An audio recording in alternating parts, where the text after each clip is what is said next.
You make rain, No. then you made food. Yeah. You didn't make rain, then it's a collaboration. So when you start with that, your role starts to become truthful. Instead of, look, let's prop Chris up on a fucking stick at 90 and, like a robot at some wax museum. My job is to, light the room.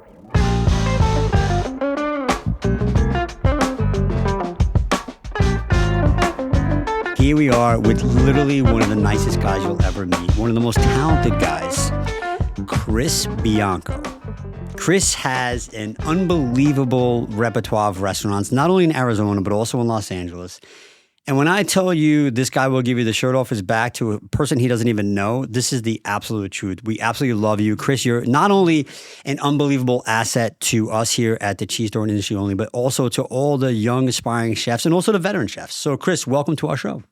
Man, I can't tell you, boys, what an honor it is to be leaving the port here, I would say, with undeniably spectacular body of work they have here. It does make me feel just like my grandfather's basement. When they moved from the Bronx and then the Yonkers, the big move was they bought 3 acres in Pine Bush, New York. And him and one of his brothers, my uncle, they bought like 3 houses. It's like an inch from each other, And then you go down the basement, all you know as a kid, that's like this. The basement's the coolest place. Well, it's literally the coolest place temperature-wise. And they had 2 things I remember. Old people smell funny, which we know. That's so you miss them less, when they leave. And the fucking basement always smells funny. And if it smells funny, just like in comedy or in condiments, is a good thing. Yeah. It's like you're in the right place. You're in the right place. So speaking of being in the right place. Yes. Look, you and I talk all the time, and I also know I can ask you one question and then like an hour and literally drop the mic, walk out. It'd be a great podcast. But we're going to do it a little bit different because I have something that is going to blow your mind because it blew my mind. But he's been talking about this since we started. Now I'm incredibly nervous. He's so excited and he can't contain it. So I'm super fucking nervous right now. We might get a little trouble if I reveal too much because maybe you and I are not going to get invited back to the South Beach Wine and Food Festival where we recently both, I think, had a good time. I know you were with Vetri. I know you went and ate Lucali, Billy Darney. We're going to get into all that. Great. But so I get to my hotel room on that Thursday night. Let's not name the hotel because let's not get anybody into trouble. But we're at the hotel that's the clubhouse for the festival. We know we're at the hotel that's a club. You go downstairs, it's literally half the Food Network, but like Mauro Colagroco's like walking through that same lobby. You're like, okay, cool, this is the place, right? I go to my room and I'm like, oh, I haven't been to this festival in 10 years. They gave me a pretty nice room. And then I see this phone in my room, and I'm just like, wait, did somebody else check in the room? What the fuck is going on? Why is there like some weird phone? And it freaks me out a little bit, of course. Then I click on the phone and I start looking at it. And this is a moment where I'm like, oh shit, I have so much information right now, but I got to go give this phone back right now because 1, this is a security risk. 2, technically I'm the media. I can't believe they left it because it was some like housekeeping phone to track VIP turn down. And I'm not going to get into the fact like I know where the Food Network stars are staying or where Lee Strager, who does a festival, is staying. But like we look at this and I get this phone and there's the name of some congressman. He's like, he's on the same floor. I could go knock on his door. And then the thing that I see, and then this made me feel really good because I'm like, I'm getting the same tier of VIP service as this guy. Here's me. And there's Chris Bianco 30 feet away from me. We flew all the way to Los Angeles. That's how, when I saw you in the hallway, Wow. That's I wasn't surprised. But like, I've worked my whole life just to get to the same VIP tier as Chris Bianco. Maybe they did this by zip code. Yeah. Yeah, right? No, not for nothing. That's a fucking, that's an LA congressman, right? In Miami? Let's put these West Coast, these fucking lefties. But you and I always talk about like how we believe things were meant to be. We were not going to this festival to hang out, but it's like I literally slept 35 feet away from you for 3 days. What was that festival like, man, for you? First time, right? It was my first time. One thing in all seriousness is like chefs show up. People ask us, we show up. Mark Vetri, I'd take a fucking 8 bullets for. Michael Simon, great fucking guy. They asked me to do it, and yeah, I went, man. I went to support them. In this particular dinner, money raised went to a culinary school in South Florida. Those things are kind of, when I was a kid, not when I was a kid, but when I was a young chef, like we just show up, we didn't ask who the fuck knows where the money goes,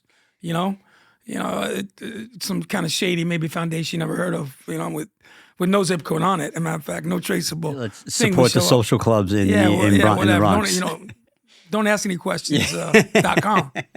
But so I think those parts, when you go, they're kind of places to reboot a little bit. You talk about the state of the industry, the business, the whatever, and whatever people see from, at least from my perch, like whatever external shine that you see, I think the opportunity in life, and this has been my experience, and I've been blessed to have a lot of honest conversations with people. I think with both you guys, telling you things that, and not that I have some big fucking torrid past, but things that you were afraid of, or things that you wouldn't do again, and I think those things are important because they give an understanding why you did something, why you didn't do something, why you want it, and I think those things are important. I think no comment, it's always it's kind of a cop out in a way, instead of like, well, let me just tell you, in a way, what really went down. Right, and the lobby of the hotel where we're at was lots of people talking about what went down. I mean, and to give credit to this festival, because I know that you turned down a lot of stuff. A lot of the chefs we mentioned turned down a lot of stuff.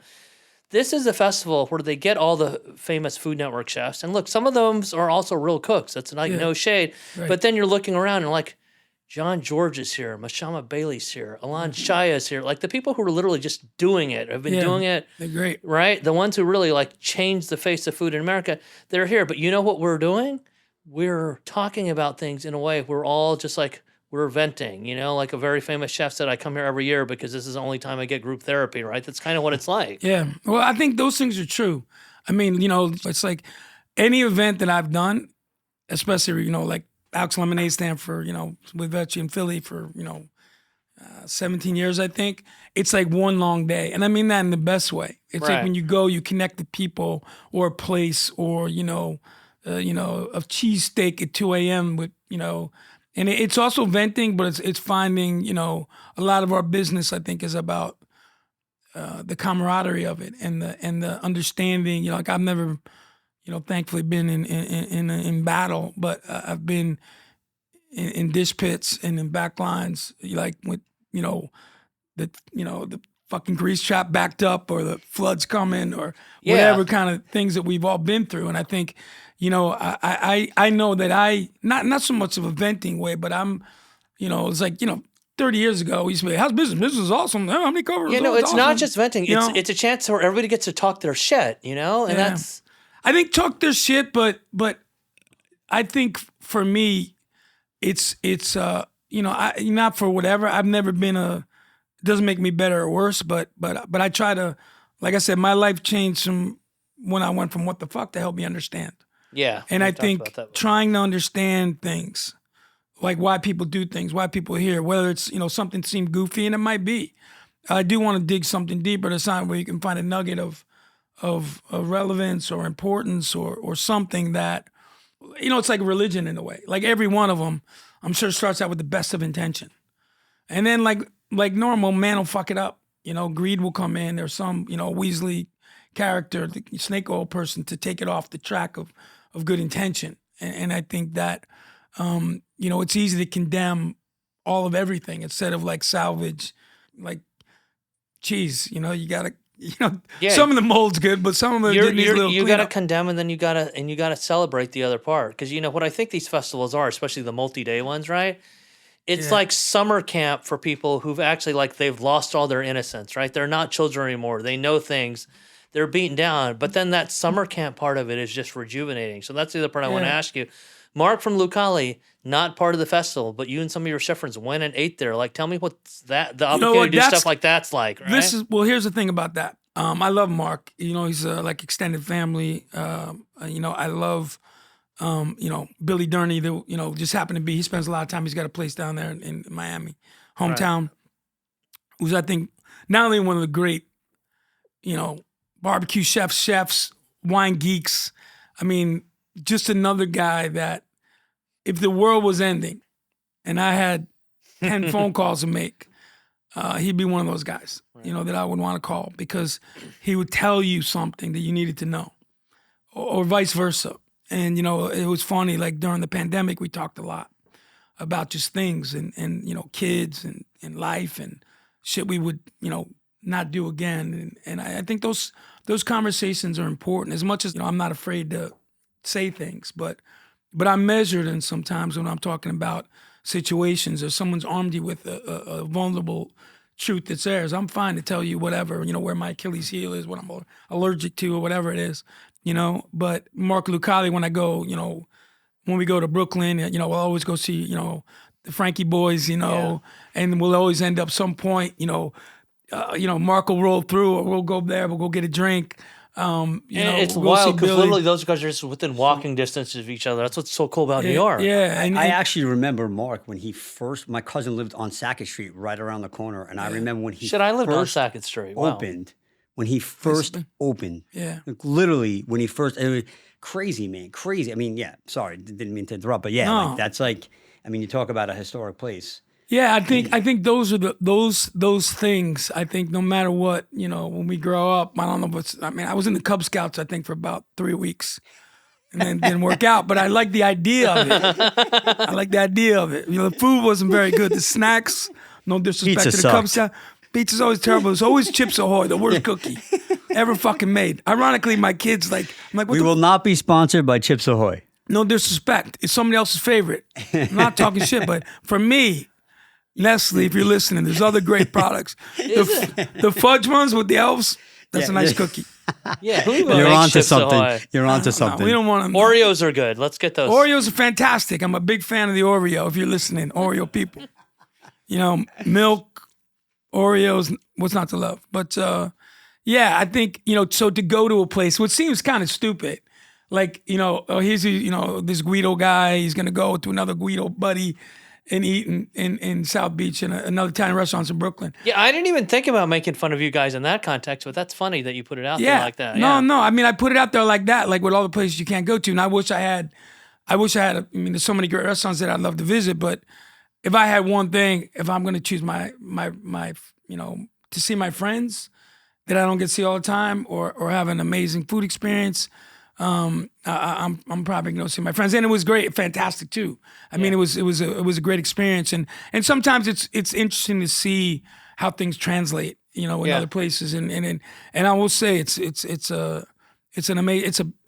beautiful expression, because it doesn't try to be just like Brooklyn, but it's definitely a breeze from Brooklyn that breezes through South Beach, and it all makes sense somehow, and Mark's dressed, nice Miami Vice, nice. Did you have a moment at any point like then or in your life where you're like, oh yeah, Pizzeria Bianco could make sense in Miami, or have you not thought that? You know what? I think you always have to reflect on, what your good or bad your trigger is, or what your button is of, like, I was a little bit of a contrarian. Like, I don't think I ate mayonnaise till I was like 19. Only because my brother loved it. Like I had to make my mother buy Gouldens because, That's most of ever, by the way. Because she was, whatever. I will say, no bullshit. One of my greatest feelings of worth is like, whether it's a Southern Smoke, with the great Chris Shepard. We raised, I think, $1.6 million that last year. With all that money will go to our industry, our hospitality, the money of like, we're going to take care of ourselves. That was something that we always felt that, like, it's a little bit kind of fucking punk rock, like no one's gonna, like, it's anti everything. We're gonna figure this out. We'll raise our own money. We'll, someone gets an axe in it. I think him and his wife Lindsay, who does so much amazing work, they were divvying up, $25,000 bundles to people affected in Hawaii, by the fires last year, and how far all that money went, and those kind of things. Or Alex Lemonade Stand, where you see that the research that they've done was successful fighting the cancer that Alex, a little girl that, died much too soon, and through her family's strength, brought people together to raise money to hopefully have people not go through the pain that they went through. And I think when we do things like that, it makes us, I always say, like, we're making hey, listen, buddy, we're not curing fucking cancer here. When someone's freaking out, their table's 10 minutes late, someone's got a birthday, they haven't seen each other 30 years, it's hard. I hate it. I would say like, listen, bro, I wanted to take your money 10 minutes ago. Yeah. What am I gonna do? It's a crapshoot. 7:45. Is it? Work with us, you know. Hey, who was the senator, by the way? No, I was kidding. Congressman. Congressman. All right. What's up? So no, you've talked about this all the time. Where like maybe you're not the best guy to be standing there in front of the fire, right? Like turning the pizza, right? You've got people to do that. What do you see your role is primarily at your restaurants now? Because you're still walking around touching tables. You're still in the kitchen sometimes, but I know that you're willing to hand it over because you need to. Well, I think that those questions are ones where I think for young chefs, you know, like we were joking earlier about like what's the most important thing in the restaurant business? Buying real estate, you know. Yeah. And it's something I didn't understand in a lot of ways, and still somewhat cloudy about, I guess, in a lot of ways. But you know, it's and I've said this a lot of times. I know to both you guys over time, but I guess Kiss can play together for a million years, and the Rolling Stones can keep playing. And there's some things like in sports, you know, you got to buy the team, or you got to become an announcer or third base coach. You know, if you want to serve the greatest good of whatever the fuck that you're doing, I think you have to be truly honest. Where, like, standing in front of the oven is an aspect of making a pizza. Standing in front of a stove is an aspect of making a pasta or whatever, a grill. And this is, I think, part of our misunderstanding how much food costs or whatever it is. Everything takes a fucking, like, you make rain, then you made food. Yeah. You didn't make rain, then it's a collaboration. Everything's a collaboration outside of rain, you know? So when you start with that, your role starts to become truthful, you know? Instead of, look, let's prop Chris up on a fucking stick at 90 and, you know, like a robot at some wax museum so we can show he's still cooking. And still of my job is to, you know, light the room, is to make sure that the food is coming in to high standards, to make sure that we consider the source of rumors or tomatoes or supersada or whatever it is. Where's it from? How can we establish a value? So when people come in, oh, so expensive, until you know the story. And maybe even though it is expensive, it has incredible value. And I think those, like sitting in the hollow halls here, you know, I think this is a shop that reflects that, you know, which is, you know, searching the world, you know, for like a little jewel box of a space that, like, this isn't something like, you know, I'm not putting this on my toast and jam in the morning. You know, it isn't inexpensive. But value-wise, like how many peppers you got, and it goes down in the yield of this whole thing, and the jar and the thing, and it's, you know, to have it as a gift. I'll tell you a story. You guys want to hear a story? Of course. Oh, sir. Excuse me, Mrs. Mike. But I remember like going when I was in I only have so many stories. You probably heard of these stories. But I remember like I was in Italy. I was 17, and most of my family was over from Puglia. But my mother's side, her mother, my grandmother, was from Friuli, Udine, all the way up north. And I never seen that food before, you know, that kind of food. It was always Pugliese, Southern food. And we went up there with my dad. My dad had some business in Rome, and you know, for like a week. But he left me up there. And my great uncle Armando, you know, my cousin Paolo, his family, we sit around the table. And he's passed away now, but he was like an interesting cat where he, you know, spoke German to survive during World War II. You know, was a prisoner of war, but learned German. And you know, after the war, he had this great love for Austrian chocolate. Maybe not, you know. And so after dinner, I don't know why I need to tell that story. I'm setting it up, right? Love it. So he gets his chocolate bar after dinner, which is very tidy, nice, you know, a dinner of like plum gnocchi or, you know, something that I never seen before that didn't seem Italian. It seemed was very Germanic, German, yeah. You know? So, I mean, after dinner, you know, he goes to the shelf like this and he pulls off this bar, like it's gold, and he puts it down like that. This little bar, and the paper, and then the foil, and then the wax paper, and then the chocolate, and they're little squares like this. And he's like, bink, one square on the fucking plate. Huh? First wrap. Would you like one? One for you. One for you. Wrap the chocolate up. A little string, maybe a string on it. Right? Back on the shelf. And each chocolate, like, it's like microdosing. I don't know, gold or some shit. And I watched him like I don't know what he was thinking. I didn't ask him. I didn't say shit. I was a fucking kid. I'm like, what the hell was we doing with this? Anyway. But I ate it like him, and it was dark and dank and not sweet. And I ate it, and now, 30-something, well, fuck, how many, 40 years later, I'm telling that story that impacted, like, the restraint, the circumstance, the value, the story. Yeah, I think you start to see those things in value proportion. That how much do you need? Right. Like, if it costs a lot to make, it's like a moonstrike. It costs a lot because it saves money. But it's, For pipes, that was it's interesting though, because the way you tell that story, the way you tell your story with pizza. Like, I remember when I first heard. I mean, way before you and I had even met. Come on. No, way before you and I had even met. The number one pizza place is in Arizona. I'm like, who the fuck knows how to make pizza in Arizona? People just say things. No. Let me finish though. So I'm like, how the hell's the number one pizza place in Arizona? That's what I'm saying. And then you turn around, you're looking, you're like, because the guy's from the fucking Bronx.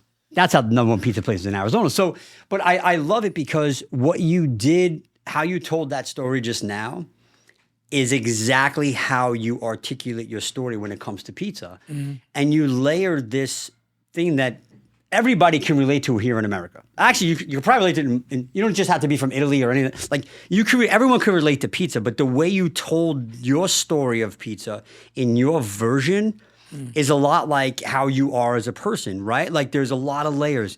It's complexity, but it's also very simple. And the fact that you broke it down, the fact that, like, you explained your flours, you explained your ingredients, you explained how far you've gone to make something so simple, but the care and attention and stuff like that, like to me, that's our industry, right? Like, that's what we do. Like, we go around the world, we find amazing ingredients, we find great things. I'm like, just find good things, no fuck them up. That's it. It's already perfect. Yeah, but before you got here, it was perfect. But there's an art in that, and I think a lot of people, it's like you go to, just got back from Italy a few weeks ago, and it's like, someone's like, oh, do you want to go to this, blah, blah, blah, Michelin star restaurant? I'm like, no, like, I don't want to eat Michelin food in Italy. I want simplicity.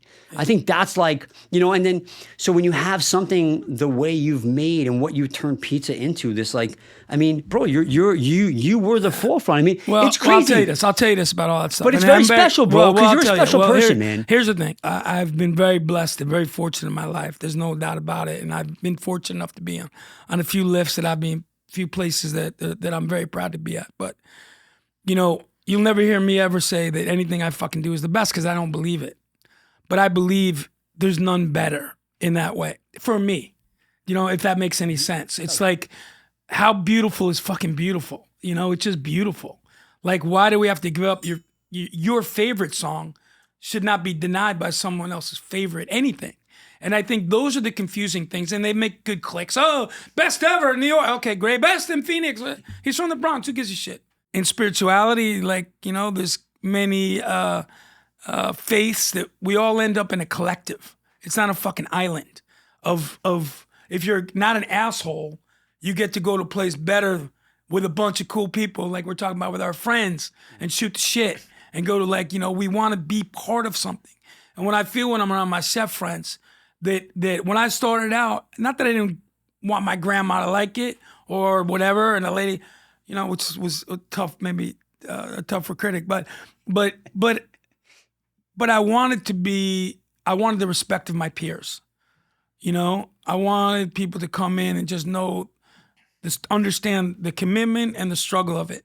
For me, transparency was the key, because we grew up in a world of secret sauce, right? It's a secret sauce, and tear the label out, do this, do that. Oh, nobody knows. Don't look in there. And I remember I had people in the 90s, like, going through my trash like it was right in the back, and looking through and I went back and said, hey, what do you need? You need some tomatoes? You want to back up? Well, if you don't buy from this farmer, they're gonna close. If you don't buy, like those things weren't the magic. They were part of it. Like, I still want to go to, everybody in the neighborhood's house makes meatball. They'll buy them from the butcher. But every fucking meatball tastes a little different. And even if it's in your mind, which is important, I think that power of, like, I would say, when somebody says to me, oh, you're almost as good as my grandma's, I'm like, hey, Never as good as your grandma's. Never be better. Never be as good. But you want to be part of that conversation. Yeah. And I think when you understand, I always say, I say this is the best day ever, which sounds counterintuitive or counter whatever it is, contradictive of what I just said about being the best. But in that case, I can take all the other days with me. I can take all the other experiences with me. I don't have to trade them in. I don't have to deny those. Like when I go to Lucali and have pizza, I don't think about my pizza. I just submit.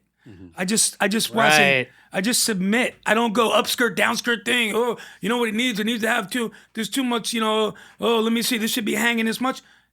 Sometimes in a perfect world, you'll have those elements in the little bullshit contest that we fucking do. But you do it while your ass is on fire 400 times, and we can still get in the window of what we aim for, always perfection. But in the arc of our life, like my mom, amazing cook. I ate a lot of meals of hers. Not everyone was a fucking home run.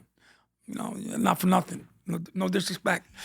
But, she burnt a few things along the way. And, as I said, a lot of times you learn things when you burn things, or they give you reference for when you don't, like I said, baseball, you strike out 3 times, you get a few doubles and a home run, you go to the Hall of Fame, you bat, 300.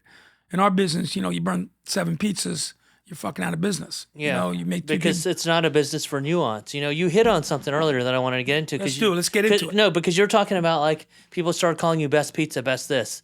That's great. It helps you analyze, but that's also a fucking weight that you then carry around your whole life, right? We talked about this. I wrote a story about a restaurant that you were opening. You don't serve pizza at the restaurant. They put the word pizza in the headline, right? Yeah. You have a whole situation where you've got another business where you just sell tomatoes. But every story about that is just like, Chris Bianco, who makes the best pizza in America, also does this.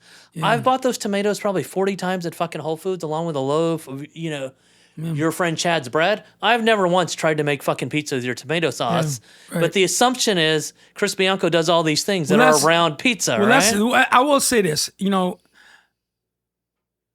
yes. I mean, as far as, I'm incredibly proud that I make pizza. I remember in the 80s, when I opened up in 88, somebody came and said, oh, this is an interesting concept. I like your concept, but wood-fired oven.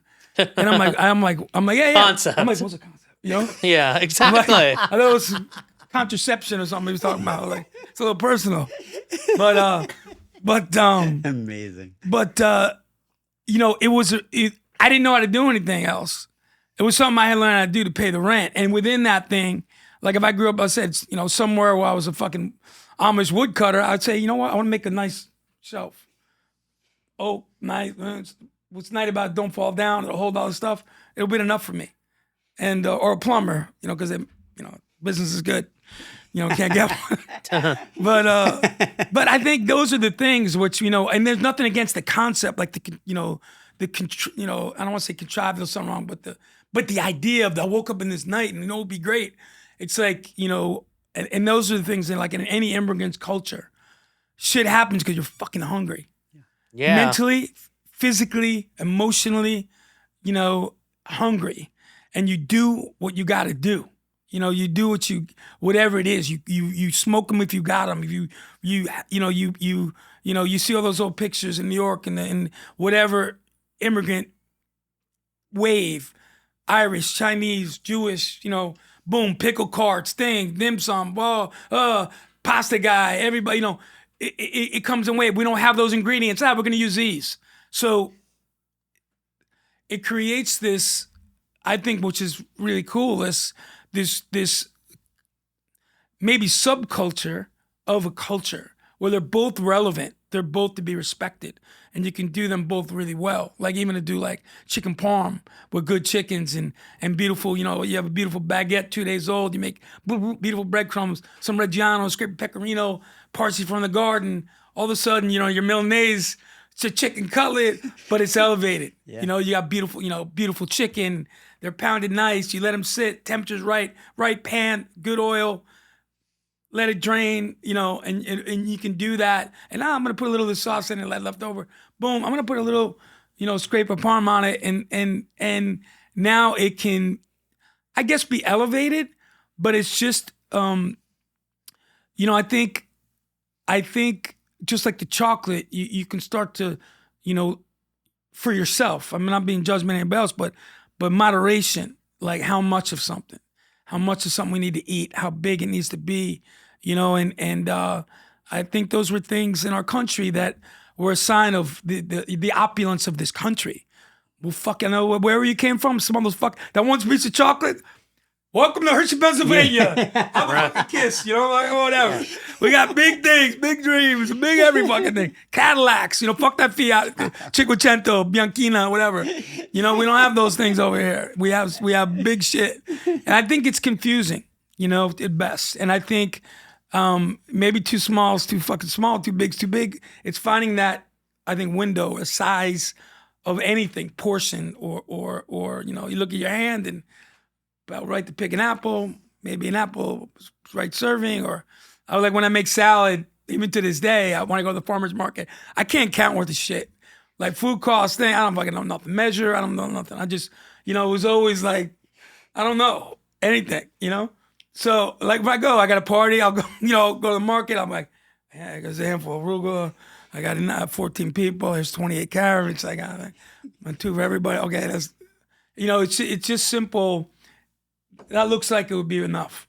Right. I need a couple of those and a couple of those. And I think to cook instinctually that way because you're connected with it. You're at source. You know, you're in Rome at Campo di Fiore Market. My great aunt in Rome, Anna, lived there, and I spent a few months with her there.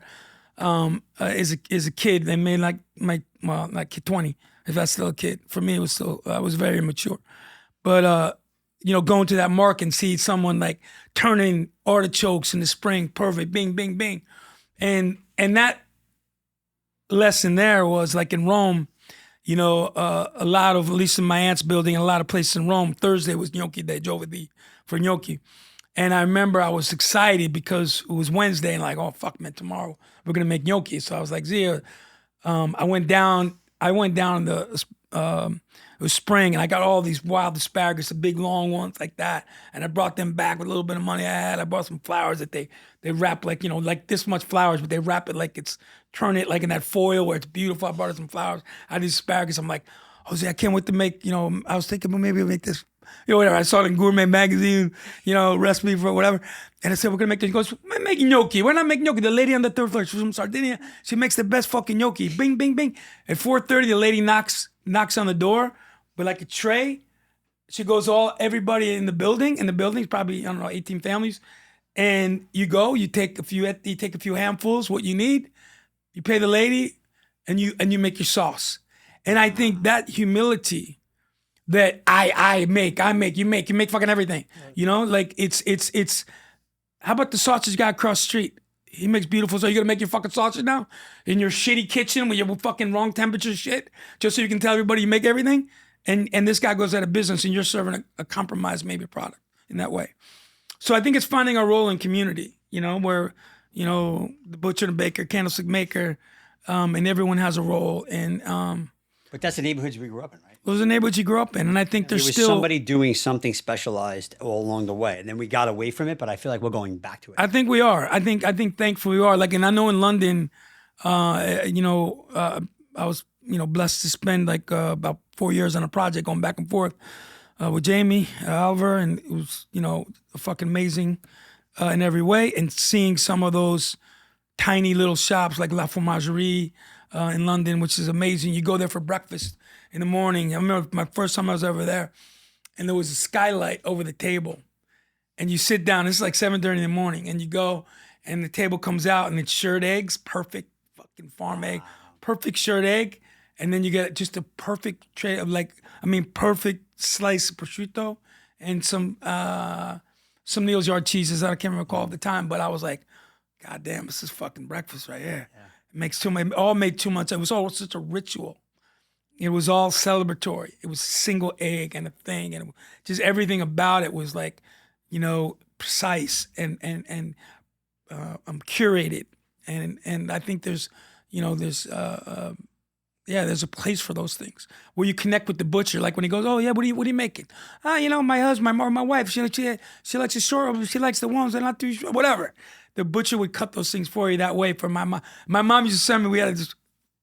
When we moved to Westchester, Austin, New York, there was this little market called Lipton's Market, and I remember going. The old man was there, and I remember my mom gave me the list, and I give it to the guy, and he'd walk around the store, and I'd walk with him, and they go get, I needed mom 6 apples, thing of bananas, a fucking thing, and then it was always like, if if we go get, she knows if she wants to get the ham, it's got to be thin. Your mother wants to see this thing. Oh yeah, you got a hand. It's got, everybody. They all had an angle. They all had a thing like they knew. Like they knew. I know. You don't know, but I know. Okay, And you get it, and you pay, and you got 35 cents later for whatever 15 bazookas, and life is good. A Matchbox car maybe on a good day, and that's life. And I think that connectivity, I'm talking about Mr. Lipton, 40 years later, you're talking about a piece of chocolate. These aren't like, oh my God, remember that time I got to ride in a fucking Lamborghini? Nobody gives a shit. Yeah. Oh, my neck hurt. I couldn't get out. Okay, great.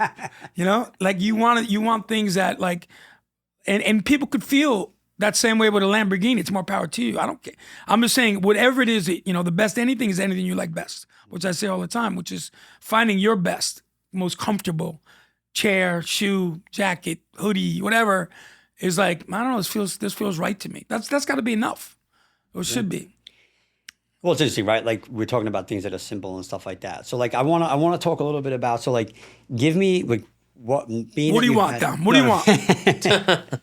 So we have all these restaurants in Arizona. You open up very here externally successful. Yes, I am. No, super successful, Oh, right? my Like God. no, but also like the testament of the stories you just told, right? How things are very simple, but like you do it with your sort of angle and stuff, right? Meaning, what was it like? So you come to LA, you do your thing in LA. Why did you choose LA? And also too, like the second part of that question is, you open up this amazing pizzeria, and then all of a sudden we have Pound and Bianco coming out. Like what's the difference between the two? How do you like Dom, I'm like, going why? to tell you. Why? I'm going to tell Dom and Andy. Well, 2 things. You want to know why I went to Arizona and in California? Well, no, I knew why. Yeah. Well, I mean, you can tell folks like why they went to Arizona. Well, I but, went to Arizona I think, initially because, I love New York, which I told you many times. I just wanted to go anywhere. And somehow I originally was intending on going to California. A friend of mine got a job in Laguna Beach, and then they didn't get the job, and we're like, where the fuck are we gonna go now?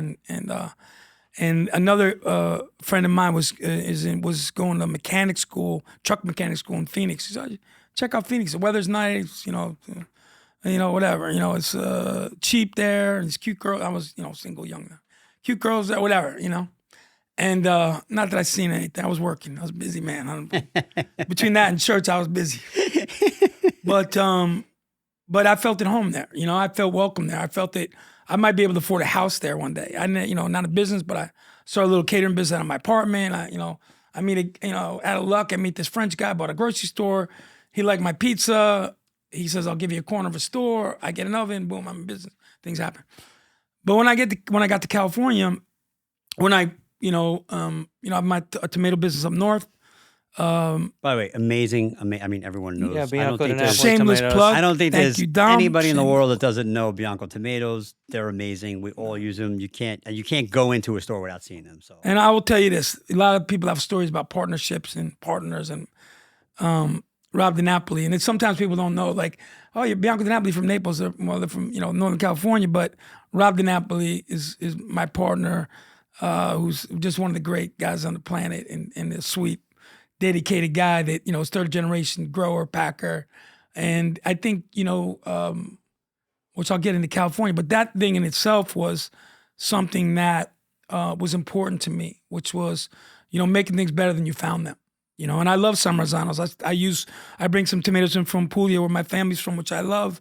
Olive oil, great. It's all great. But I think there's something about harnessing terroir in different parts of the world. Like if tomatoes were discovered in Chiapas, Mexico 2,000 years ago, well, it'd be interesting to go there and see that varietal in their terroir, in their natural state, or what it could give. It was somewhere else. If we planted it there, what would it be like? And I think that was the thing for me, even to do the tomatoes. Rob had his family's brand, and it was very good.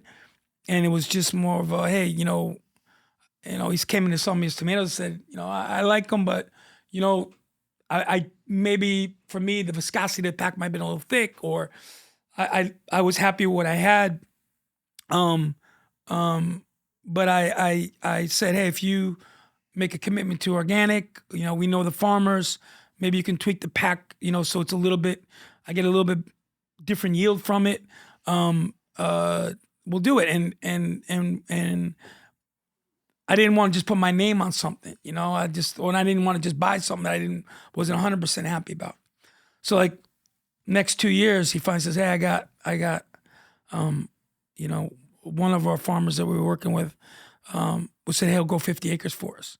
So we could get about 2,500 cases, which were me. I used about 22, and we gave some to like Al, friends like Al Suarez, Judy Rogers, some people that really appreciate them that were in that neck of the woods, and they were always kind to me, and they shared them with a few friends, and it grew and grew from there, and that's the tomato side. But anyway, so that was my relationship with California. Mm-hmm. The LA part of it was, I don't know if you guys noticed, but it's hot as fuck in Phoenix in the summertime. I love it. It's great. It's the best, but it can be a little warm in the summertime. And if you can get out a little bit, which a lot of people in Arizona, go to San Diego or parts of Southern California. I was fortunate. I have a lot of good friends here that are like family. My wife has some cousins that are now my family in Burbank that I love, Toluca Lake, and so we had a little bit of a connection there. Yeah, and then some of my best pals in the world are here. So it was like we're coming in the summertime, and then an opportunity came in to do something with Tartine. Chad, who I love, asked me to do a big project. It was a massive project, and that project didn't work. It was for different reasons, and I think one of those reasons. We're at the cheese store. The pumps are going again. Listen, as long as the pumps are going, we're good, guys. We are. We all need to pump sometimes. But and it didn't work sometime, for whatever reason. And I think one of the things, like when things don't work, I only blame myself. I don't give a shit if I was an ounce of the problem or 100 pounds of it. But I felt that it wasn't as I intended it to be, or to be a part of it, or I don't think Chad felt that way as well. Right, and we've talked about it before, and you said eloquently, right? You wanted to play some new songs, but people wanted to hear the old songs, right? Yeah, I think, here's the thing. It's kind of, you go to any concert, and if you're fortunate enough that anybody buys your music, and you show up, oh yeah, I know you like those songs, but I got these fucking new songs you never heard. That's a crapshoot. I mean, and it's also, I think the number one thing, or one of the number things for failure is just filing under not what I expected, and I think that when we go places, we want to always exceed an expectation, but we have to be in the mood for that thing, and I think when people have that idea, they're like, no, this is good, but I wasn't coming here for this. So I got to take out of my brain and my experience and the lighting and the whatever. You did something made me feel a certain way. This makes me feel something else. Whether it's better or worse is not as relevant, that it's not what I expected. And when it all stopped, I couldn't blame, LA wasn't ready, or the Row. I love the Row. I think it's one of the most magical places in the city. Yeah, it's amazing. I love the fact that when people usually stop me, where are you? Downtown? They go, it's already, we don't go downtown. Nobody. And I'm like, well, maybe you would if we can make incremental changes, if we make commitments monetarily and emotionally and from a business standpoint. When we invested, we put better things in good space with long-term commitment, that we could, have that alchemy of something special that people could, we're all waiting for the shoe to drop. We're all waiting for the fucking, next COVID, God forbid, or next whatever. It's breaking news. It's going to break us all. So there's a trepidation, always. And I would say on both sides of, if it's a restaurant from back of house or customer, there's a little bit like, hey, this feels good, but how long is it going to feel good? How long's your lease? Or, like for me, I had a great relationship with the people that, even through my last experience, a great relationship, a guy named Jeffrey Goldberger in New York that owns the property, and Atlas, and they were incredibly kind to me. And And one of the things that I love that they did was hold back on just leasing out space to anybody. They were choosing some things they wanted to be special. Yeah. And then it was up to me to deliver something special. So I was like, I try to show somebody the sequel, but they didn't know what the prequel was, at least in Los Angeles. Some of them knew. Right. But, it's like, yeah, whatever. Now we know Star Wars started, but what the fuck? We didn't even know the movie. Right. We don't, like, we're showing you how this happened, but we know what the fuck happened. When you show us what you do. And I think it was, for me, the challenge was doing something that I opened 30 plus years ago, the first time in a new state, in a new city, with the same intention, but what would I change, tweak, and or represent or reposition? And the fact was not that much. It's for me, right. even though People the spaces love that DNA, yeah. are different, there's a connectivity to it. And I think, like, not that I have if you open my closet, my arsenal of clothing is not, the most diverse, I would say. But I would say there's certain things that you have when you get somebody, you kind of get somebody. Like you know it. Like if they like one song, like AI, they can find your other songs you don't like. Yeah. And I think that's what we try to build there, was something that if you did enjoy our restaurants, I want to give you the best fucking version of what we have. And I wanted to empower a young chef, in this case from Los Angeles, Marco Angeles, that I work with. He's great. He's a super talent.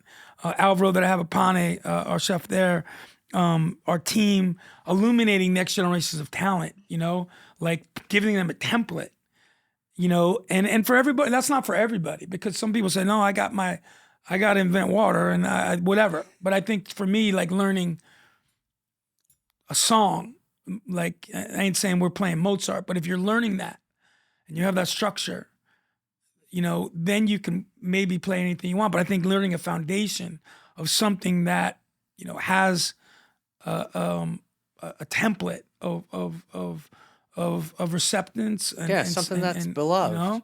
And I want to do that. Like, you're talking about me touching the tables. Like last night, I was in the kitchen a little bit and on the floor, and I love that. It makes me feel like, oh, what's my role? My role is to maybe like the old guy in the park playing chess or bingo or whatever the fuck. This is why I love Chris. You talk to him long enough, like 20 minutes later, he answers the question the most eloquent way possible, right? We'll all get there one way or the other. Yeah, that's the whole point. But so, Dom, I know you have a surprise for Chris potentially, but I wanted to set the tone a little bit. That's what I'm texting about right now. No, but I wanted to set the tone a little bit because it's like, look, you're right. It's unfinished. It's not fully formed. There's all this uncertainty hanging out. But Row DTLA is a thing now, right? There's you, there's John Yao, there's Brandon and Hayato, there's Smorgasburg. Amazing. Your friend Dave has Major Domo Media. Amazing. It is not fully built out. All these things are going to come, but you have created something. It takes me back to one of the best stories you ever told me, because I think it sums up your career, sums up Row, sums up everything else, which is that you were young, right? You went to a Led Zeppelin concert, and you listened to what you thought was a whole concert, and they didn't play Stairway to Heaven, and you were just like, fuck, I just spent all this money. I don't have a lot of money. They didn't play Stairway to Heaven. And then Chris Bianco learned, oh shit, concerts have encores. That's right. That's where you're at right now. Yeah. And then in that moment when they came out, the rest of that story was like what freaked me out. Like hearing Robert Plant say hello New York, I was like, motherfucker, I'm in New York. Fucking, in a smoky cloud of whatever. It was 1977. I was 15. My first con was the year before there. It was Peter Frampton. Oh my God. Frampton Comes Alive. Yeah. And I remember being there. And the only place you could see live music then was like, Don Kirshner's rock concert was after Saturday Night Live.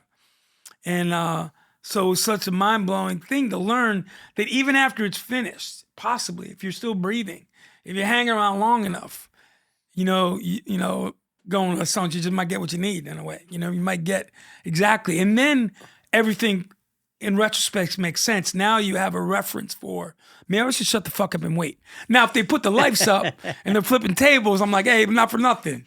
Thanks for nothing.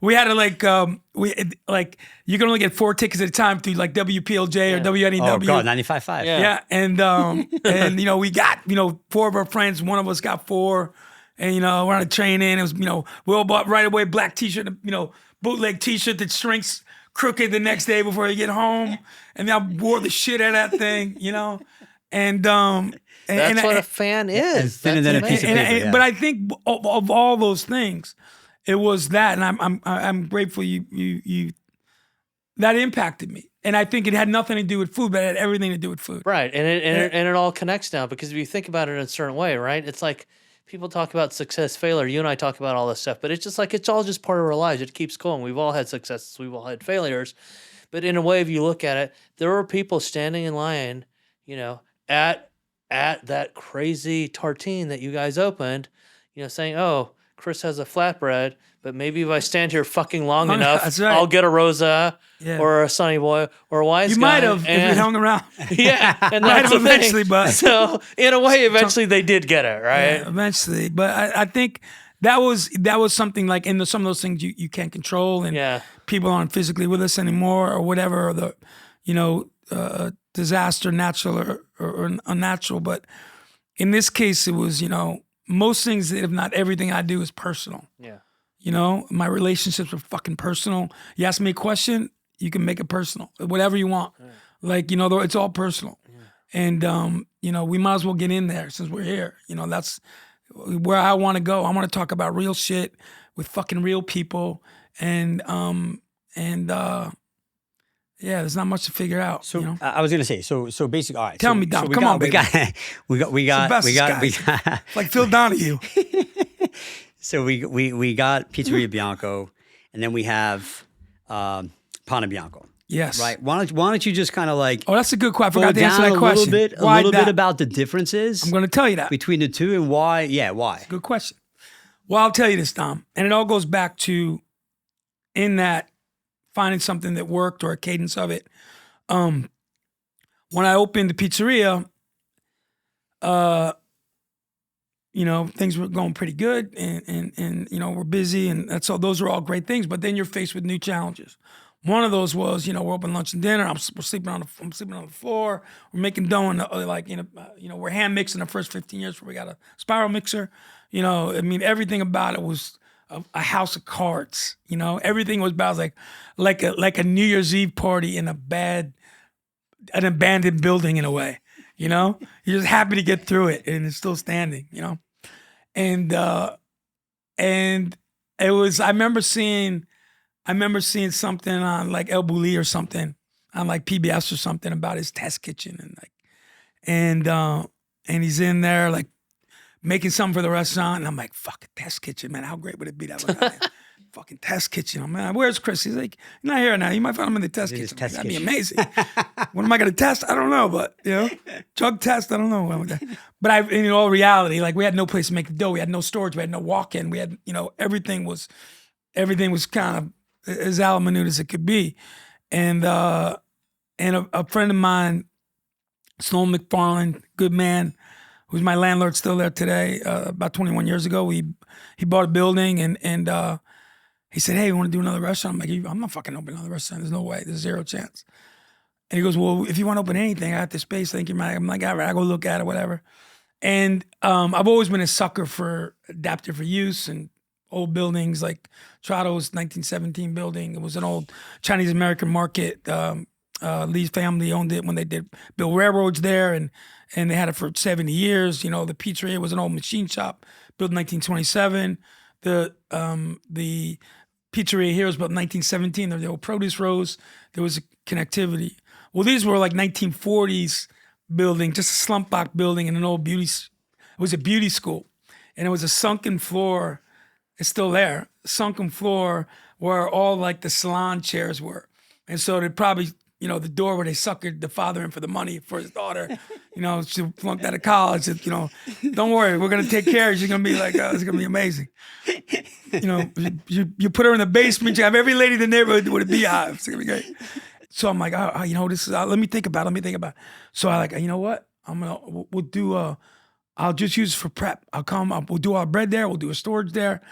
Fucking great. So I'm going to take the space. Great. Oh, awesome. And I do it. And I'm like, who am I fucking kidding here? I got no money, I mean, it's only outcome. There's no income here of this situation.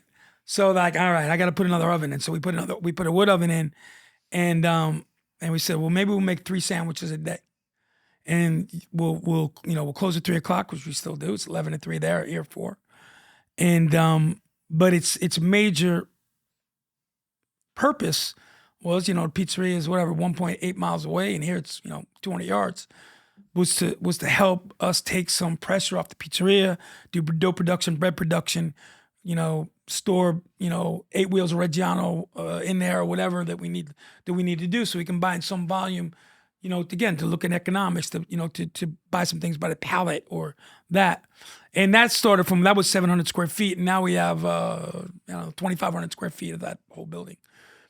And right, eventually you're gonna have all the tartine space. And by the way, some of the best sandwiches in the city too. By the way, we came down there with. We were with Gentile. I'll tell you, Petroni. you know some good fucking sandwiches? No. Some good sandwiches? I wasn't teeing you up. This is fucking The right cheese store upstairs. Beverly Hills has some of the best sandwiches. We all know that. I still say, Dom knows this. It's an iconic name, but don't let that name fool you.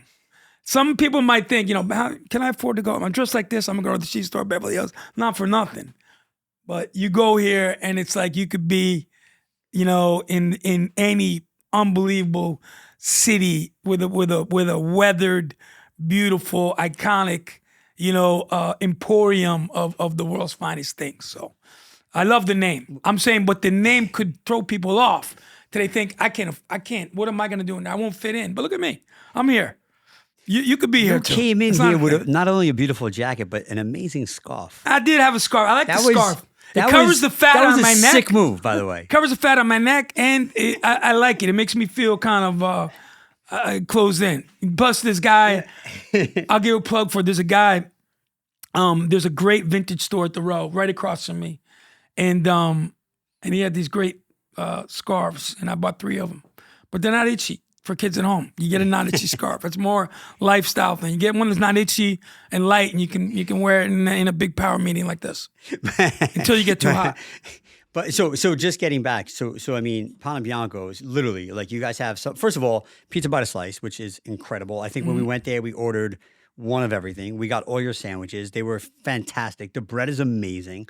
Like that is Fun. like Yeah, it's fun. It's like I said, Marco, it's a special Alvaro, place. Yeah. Our team there, back in Phoenix, my brother Marco has been with me since birth, basically. but How long have you guys known each other? well, he's coming. My brother, my brother never fucking leaves his hat. He goes to Calabria, was him and his wife have a little house there, or he goes in Rochella, or he goes fucking nowhere. He likes his life. He doesn't like any. He's like a huge part of my company. But he likes his little thing. He just wants to go make bread, make dough, go home. I mean, he's amazing. Like humble. He's my older brother, 2 years older, and he's coming out this weekend. He's coming to the restaurant, so it's nice for him to see what's going on and what we're doing. Tim, come on. Oh, look at this thing! Oh my God! All right, so listen. So I'm sorry to interrupt. So basically, Oh my we God! do a little something here on the show. On the show, this is a tradition for years. This is the 30s. We've been doing this since the early 50s. You guys are crazy. So basically, what we're doing is we do a little research, and obviously, Chris, I've known you for a while now. We do some research, and we research, what is our guest's favorite food, or one of the favorite. Interesting. So basically, and that's not the favorite. We'll get there. But right. basically, we're gonna drop like a bunch of food on the table, and you're gonna just enjoy it because we think we know what you might enjoy. So it's coming. It's coming out shortly. Well, I think you know what I enjoy. The suspense is crazy, but I'll tell you right now. So we're gonna put down, and I know, no one can beat your mom's recipe, but I do know you like a good chicken cacciatore. I gotta tell you, I don't even know no bullshit. Look at his face right now. Chicken cacciatore. I hate the fucking term death row meal. Like, who's hungry? Who's hungry on death row? I mean, nobody's hungry on death row. Like, I'm just gonna have, death row, I'm just gonna have crackers. 3 plates. But please, thank you. If I did have a meal to choose, there's no doubt it'd be chicken cacciatore. I think I told you this story before, but it's not a plug from my book, which is good. If your table's wobbly, Buy the book, everybody. Buy the book. If your table's wobbly, it's gonna come in handy. but I wrote this little thing about it in my book, in that book, and then whatever the book. In my book, He doesn't want to plug the book, but he But- said it but, 5 times. Anyway, I wrote about this in less thing. than 2 seconds. There's a site It's called. not a great book. We don't get royalties. It's There's a get- site called Amazon. You can type in Chris Bianco. Yeah. It's amazing how that site works. It's not the greatest work, but I'm gonna write a good book one of these days. But it's I wrote this little story about chicken cacciatore, and the story is this. So, like, you know how I know this sounds unbelievable that Italian women might be somewhat catty in some cases. No disrespect, but when nobody's around, I say, oh, you try that thing, you try that bun cake she made, the swirl, it's good, Yeah. but I like the, okay. It's good, cacciatore, the meatballs a little too musciato, and but nobody talks shit about my mom's food or my Aunt Philomena, were the two, they were the two for me anyway. Next up, my Aunt Margie too in the Bronx, who lived upstairs. And amazing, but my poor grandma, man, my nonna, she had the worst rep of everybody. Oh my God, if she's going, oh my God, are we gonna go over there? We'll bring something over. And We'll eat before we go. And I never knew what anybody was talking about because she made my favorite thing in the world in this old, silver seal pot. That when I saw that fucking silver seal pot, it was like I saw, a temple, or whatever, and I'm like, what the fuck? I'm like, what are you people talking about? This is fucking bastard. And years later, after my grandmother passed away, I found out all those years my grandfather made the chicken cacciatore, but he always said she made it. And I thought that was about the fucking greatest thing that he could do. That don't let nobody talk shit about his wife. So he made chicken cacciatore. And the only thing I have, which I put in that book, there's a picture of it, is that silver seal pot. In my wedding, my cousin Raymond, God rest his soul, brought me that pot. It was like I hit the lottery. So I love that. that's chicken cacciatore story. So good call. So come on, chicken cacciatore, Yeah. and then probably on a better polenta with Come on, what's not to love? Finish with some extra virgin olive. What's out to love? So, Chris, we're so happy you were here. But, man, Yeah. thank you. Let's eat.